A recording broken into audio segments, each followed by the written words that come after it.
जिन्होंने किसान कौम के लिए कुर्बानियां दी और उन माताओं के चरणों में नमन करते हैं जिन्होंने ऐसे सपूतों को जन्म दिया, जिन्होंने देश के लिए, अपनी कौम के लिए अपनी जान की आहुतियां दी।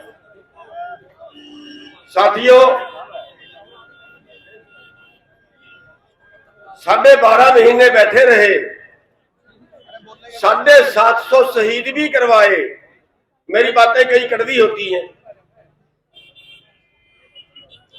लेकिन कड़वी दवाई जो है वही काम करती है, चीनी कभी बीमारी नहीं भगाती।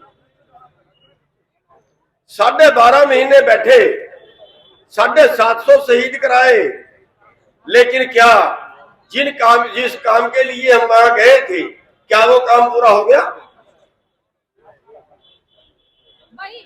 अभी वही कानून वापिस आ रहे हैं, वही कानून वापिस आ रहे हैं।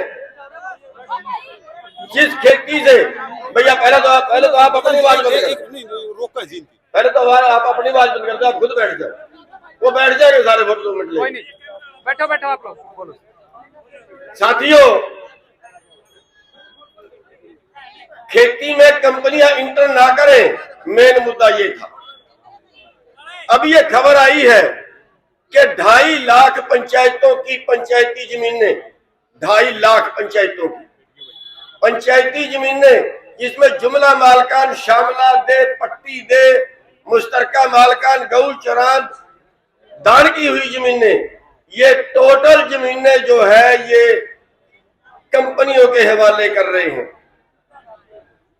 और अगर इस बहाने से कंपनियां खेती में आती हैं, बड़े मगरमच्छ छोटी मच्छियों को खाएंगे, क्या खेती बचेगी? नहीं बचने वाली। 12.5 महीने में अगर हमने अपनी बात नहीं मनवाई तो हम क्या सोचते हैं कि दोबारा आंदोलन करके अपनी बात मनवा लेंगे? जब पूरा देश साथ खड़ गया, जब हर कौम साथ में खड़ गई, जब शहर और ग्राम सारे साथ में खड़ गए, हम तब भी अपनी बात नहीं मनवा पाए, तो क्या सोचते हैं कि अब आंदोलन करके अपनी बात मनवा लेंगे? आंदोलन धरने देने से कोई बात नहीं मानता। आंदोलन होता है आर पार का, या तो हम नहीं और या सरकार नहीं। या तो ये आंदोलन करे और या फिर दूसरा तरीका ये होता है कि हम अपनी राजनीति को सुधार लें। हम उन लोगों को राजनीति में भेजें जो हमारी बात करें, हम उन लोगों को राजनीति में भेजें जो हमारे लिए संघर्ष कर रहे हैं। हम उस तरफ भी नहीं चले और आर पार का आंदोलन भी नहीं करते, तो फिर ये 3 दिन का धरना वहां दे लिया, 5 दिन का धरना वहां दे लिया, कोई बात नहीं मानने वाला इन धरनों से। ये तो जब तक आर पार नहीं करते, क्यों 12.5 महीने की जगह पे बैठे रहे।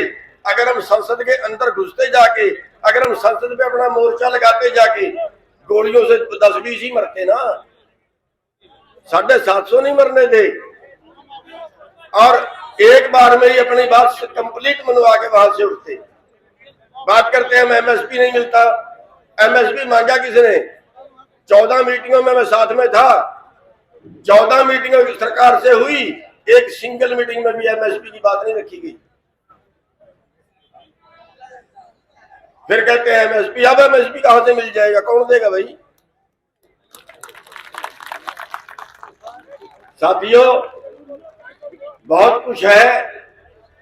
हमें 2 तरीके से, या तो हम आंदोलन करें तो आंदोलन आर पार का हो, या हम नहीं और या सरकार नहीं, और या फिर जो आपकी बात उठाने वाले हैं उनको हम राजनीति में आगे निकालें। हम ये कहते हैं किसान अराजनीतिक रहेगा, बनता है 65% वोट के मालिक अगर अराजनीतिक रहेंगे तो फिर आपकी बात संसद में उठाएगा कौन? हम चौधरी चरण सिंह को अपना किसान नेता मानते हैं। उन्होंने कहा है, एक आंख तेरी किसान अगर खेत पे है तो दूसरी आंख तेरी दिल्ली की कुर्सी पे होनी चाहिए। हम सर छोटू राम को अपना नेता मानते हैं। उन्होंने राजनीति की, जब अदालत में किसान की कुर्की का केस हार रहे थे और जज ने कहा कि अगर केस जीतना तो पहले कानून बदलवाओ, उन्होंने कोर्ट निकाल के अपना घर पे रख दिया और राजनीति की और राजनीति में आके सारे कानून आपके पक्ष के बनवाए। तो साथियों, दो रास्ते हमारे पास हैं। हमें अराजनीतिक जो हम रहते हैं वो हमारा सबसे बड़ा नुकसान कर रही है। 65% वोट के मालिक अगर हम उस आदमी को वोट दें जो संघर्ष करता है, जो आगे आपकी बात रखते हैं, अगर उन लोगों को आगे निकालोगे तो शायद आपकी बात ज्यादा आसानी से मानी जाए। तो साथियों, आपने यहाँ पे जो प्रोग्राम किया, यहाँ की कमेटी का स्वागत करते हैं कि जो यहाँ पे कोई यादगार जो उन्होंने शुरू की है उसका स्वागत करते हैं, और आप सभी लोगों का धन्यवाद करते हैं जिन्होंने ध्यानपूर्वक सुना। आप सभी का धन्यवाद।